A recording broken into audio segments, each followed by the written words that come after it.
ओम नमः शिवाय। मैं अंशुमान अपने चैनल में आप सबका स्वागत करता हूं। इस वीडियो में मैं मिथुन राशि का यानी जेमिनी साइन का साल 2021 का राशिफल बताऊंगा। वह लोग भी देख सकते हैं जिनके नाम का पहला अक्षर के, सी, एच या जी लेटर्स से शुरू होता है। वीडियो के अंत में मैं बताऊंगा कि अगर हम साल में कुछ समस्याएं अनुभव करते हैं मिथुन राशि वाले, तो हम क्या उपाय करें जिससे इस समस्या से बचें। तो वीडियो कृपया अंत तक ज़रूर देखिए।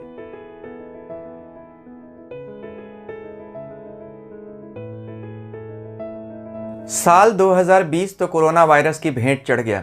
क्या साल 2021 हमारे लिए अच्छा होगा? इस सवाल का जवाब ढूंढने के लिए हमें यह देखना पड़ेगा कि साल 2021 की शुरुआत कैसी होने वाली है। तो आप स्क्रीन पर जो कुंडली देख रहे हैं वह 1 जनवरी 2021 की रात की 12 बजे की है। कन्या लग्न से इस साल की शुरुआत हो रही है, जो एक अच्छा शुभ लग्न है, बुध का लग्न है। बुध, अब देखिए साल का जो नंबर आता है 2021, 2 + 2 + 1 = 5, यानी 5 नंबर। अंक ज्योतिष में 5 नंबर बुध का नंबर माना जाता है और बुध लक्ष्मी का स्वामी है। यानी बुध से हम क्या देखते हैं? फाइनेंस। बुध से हम अर्थव्यवस्था देखते हैं, बुध से इकोनॉमी देखते हैं और व्यापार देखते हैं। वैसे भी बुध को विष्णु स्वरूप कहा गया ज्योतिष में। तो यह लग्न तो बहुत ही शुभ है। बुध जो लग्न का स्वामी है वह चौथे स्थान में बैठा हुआ है। साल की शुरुआत में देखें तो जो लग्न है वह हस्त नक्षत्र में उदय हो रहा है। हस्त नक्षत्र चंद्रमा का नक्षत्र है और चंद्रमा अपनी ही राशि में 11वें लाभ स्थान में बैठा हुआ है। यानी यह स्थिति बड़ी अच्छी है। चंद्रमा लाभ स्थान में बैठना यानी साल में सभी लोगों को धन की प्राप्ति जरूर होगी।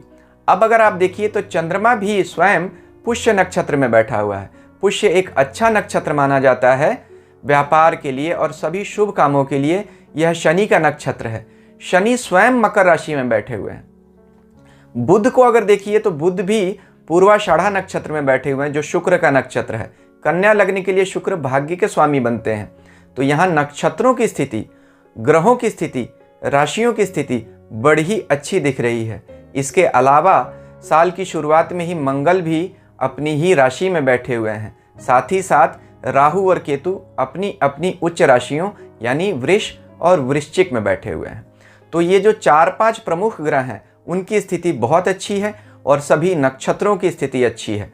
तो जैसा स्वस्ति वाचन मंत्र में कहा जाता है, तदैव लग्नम सुदिनम तदैव तारा बलम चंद्र बलम तदैव विद्या बलम दैव बलम तदैव लक्ष्मी पतयम तेम गृहम स्मरामी।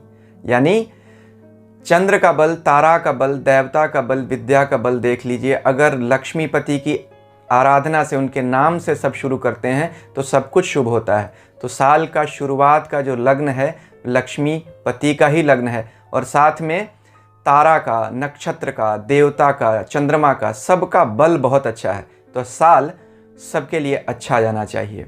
तो आइए देखते हैं कि पूरे साल हमारा जीवन कैसा चलेगा। यानी इस वीडियो में हम देखेंगे कि हमारा करियर, नौकरी, व्यापार की स्थिति कैसी रहेगी, पारिवारिक स्थिति कैसी रहेगी, माता पिता का स्वास्थ्य, पत्नी का स्वास्थ्य, पत्नी की वेलबींग, बच्चों का स्वास्थ्य, उनकी शिक्षा और हमारे धन की स्थिति पूरे साल कैसी रहेगी। एक बात बता दूं, अगर आप शादीशुदा नहीं हैं तो सिर्फ आपको अपनी ही राशि का विचार करना चाहिए।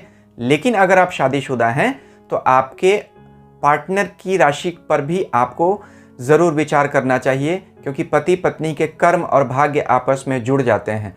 शास्त्र कहते हैं कि हमारे पाप पुण्यों के साक्षी 14 विभूतियाँ होती हैं। कौन? सूर्य, अग्नि, आकाश, वायु, इंद्रियां, चंद्रमा, संध्या, रात, दिन, दिशाएं, जल, पृथ्वी, काल व धर्म। यह 14 विभूतियां हैं। हमारी 12 राशियां होती हैं, उनमें 2 सूर्य व चंद्रमा जब घूमते हैं यानी 12 + 2 14, तब हमें अपने पाप पुण्यों का फल मिलता है। तो यह फल पति पत्नी दोनों को मिलकर भोगना पड़ता है। इसीलिए दोनों की कुंडलियों का साथ में विश्लेषण जरूर करना चाहिए।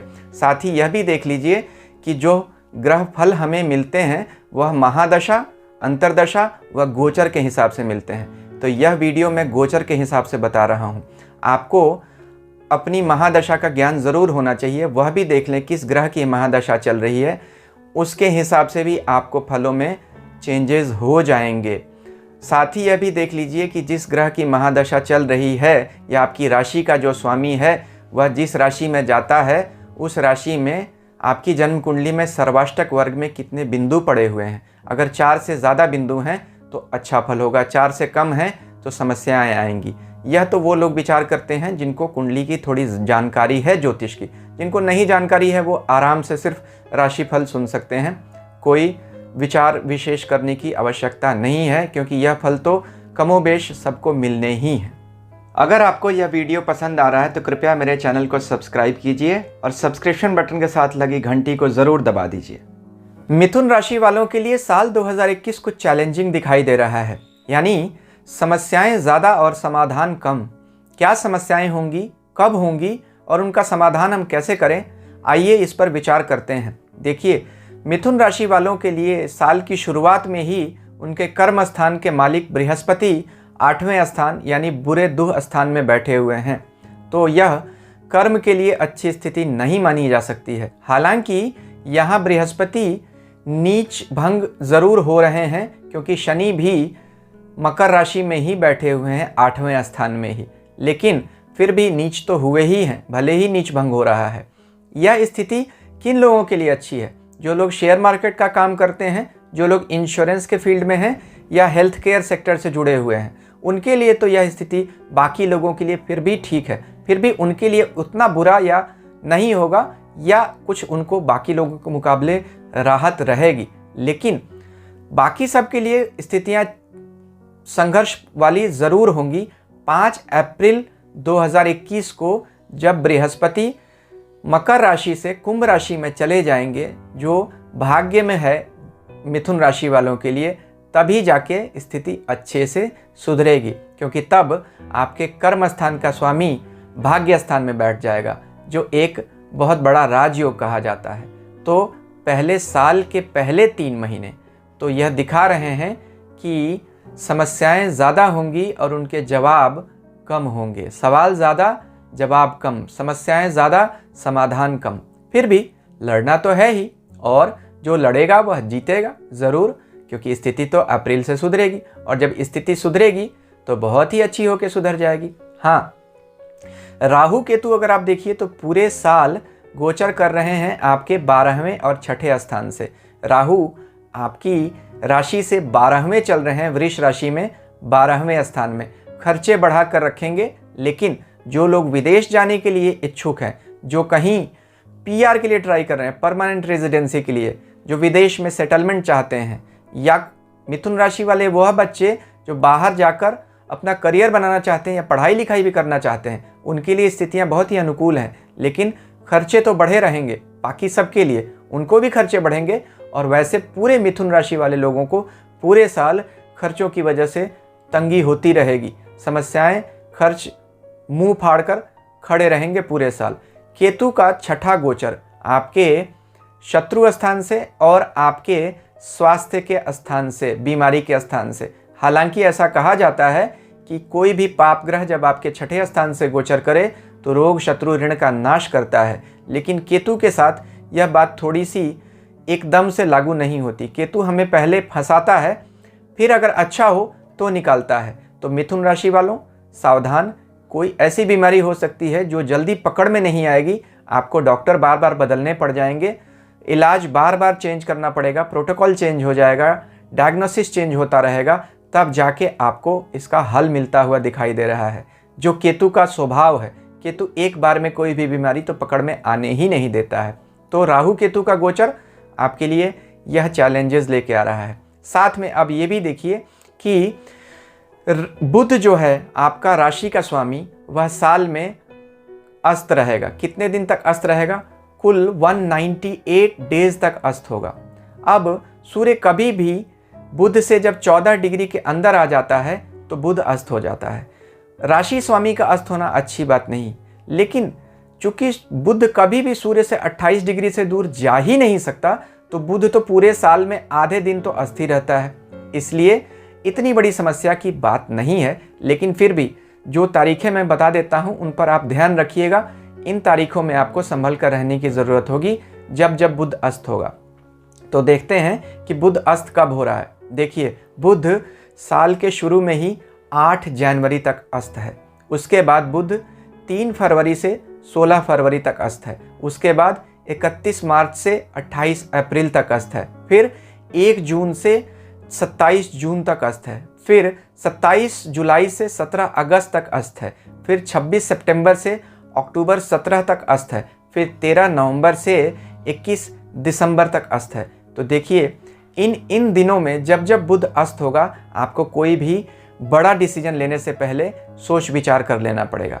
साल के शुरुआती 4 दिनों में बुध धनु राशि में रहेंगे। फिर 5 जनवरी को वह मकर राशि में आ जाएंगे, जो मिथुन लग्न के लिए उनके 8वें घर की राशि है। 8वें घर से हम समस्याएं देखते हैं, अचानक होने वाली सेहत की समस्याएं, कुछ दुर्घटनाएं या धन का हानि देखते हैं। तो लग्नेश का 8वें गोचर करना अच्छा नहीं माना जाएगा। तो साल की शुरुआत से ही चैलेंजेस आने मिथुन राशि वाले लोगों के लिए शुरू हो जाएंगे।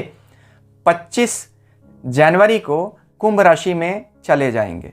तो कुंभ राशि में जाने पर स्थितियां कुछ ठीक होंगी, क्योंकि लग्नेश का 9वें भाव से गोचर करना स्थितियों को काबू में लाएगा। वहाँ वह बुध बहुत लंबे समय तक, यानी पूरे 1 अप्रैल तक रहने वाले हैं। 1 अप्रैल को बुध मीन राशि में चले जाएंगे। लग्नेश का 10वें गोचर करना, लेकिन अपनी नीच राशि में होना, कहीं ना कहीं कुछ करियर संबंधित समस्याएं आपको देगा। हालांकि यहाँ ज़्यादा दिन नहीं रहने वाले हैं। 16 अप्रैल को बुध मेष राशि में चले जाएंगे। मेष राशि यानी उनके 11वें भाव की राशि, आय स्थान। तो लग्नेश का आय स्थान में जाना दिखाता है कि पैसे कमाने के रास्ते बढ़ने वाले हैं, खुलने वाले हैं। 1 मई को बुध वृष राशि में चले जाएंगे। लग्नेश का 12वें गोचर करना स्वास्थ्य संबंधी समस्याएं दिखा रहा है। हालांकि जो लोग विदेश जाने के लिए इच्छुक हैं, वह इस पीरियड में अगर कोशिश करें तो विदेश जाने के बड़े अच्छे मौके दिख रहे हैं। 26 मई को बुध मिथुन राशि में चले जाएंगे, जो उनके अपनी ही राशि है, यानी लग्न पर आ जाएंगे। तो यहाँ बहुत अच्छी स्थिति होती हुई दिख रही है। यही उनके राइज करने का पूरे साल के बीच का समय है। यहाँ पूरे 2 महीने रहने वाले हैं, यानी मिथुन राशि में 25 जुलाई तक बुध रहेंगे। 25 जुलाई को बुध कर्क राशि में चले जाएंगे। कर्क राशि में जाने, उनका धन भाव के स्वामी पर जाना और वहाँ शनि की दृष्टि कुछ न कुछ दिखाता है कि मानसिक द्वंद्व ज़रूर रहेगा। 25 जुलाई से लेकर 9 अगस्त तक, जब तक बुध कर्क राशि में रहेंगे, पारिवारिक समस्याएं कुछ सामने आपके आ सकती हैं। मानसिक द्वंद्व हो सकता है, खर्चे आपके बढ़ सकते हैं अपने परिवार के ऊपर।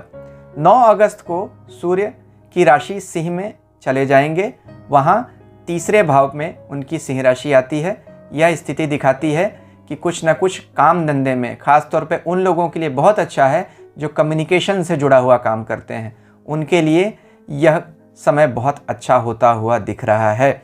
यहाँ पे यह भी ध्यान दीजिए कि गुरु की दृष्टि 7वीं भी बुध पर गोचर में उस समय होगी, तो यह स्थिति अच्छी है। 26 अगस्त को बुध लग्नेश अपनी ही कन्या राशि में 4थे स्थान पे गोचर करेंगे। यह भी साल का दूसरा सबसे अच्छा समय होगा, जो पूरे लगभग 1 महीने चलेगा। तो 22 सितंबर को जब तक बुध तुला राशि में नहीं जाते हैं, यह समय बहुत अच्छा रहने वाला है।